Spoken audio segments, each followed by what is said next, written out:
as well to make sure they are going to seal. And if I see any gap between any crystal, you are going to do some check right here. And if when you check it, you're going to squeeze just a little bit. Don't do it too much. Little will go a long way. And then we are going to cure for 60 seconds. Oh my god, this is so beautiful. This is cool.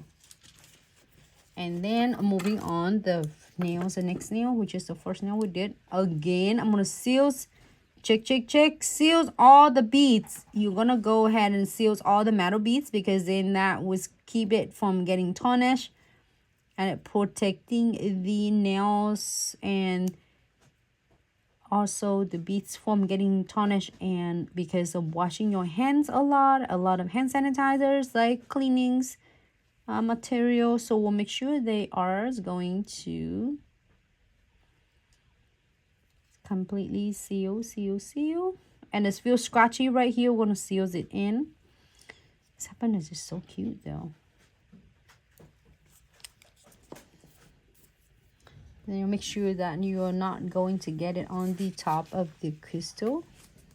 And now we'll go ahead and key up for 60 seconds. So if you need it to be you need to key it more than just one time, you can definitely key it for 30 seconds and come back and seals more as you needed it. Like if you seal first time and then you seal scratchy, you can go back and seal another time. Make sure that between is the each time you seal, you give it, it's like 30 seconds flash clear, so then that way they won't not flooded your crystal or running everywhere. So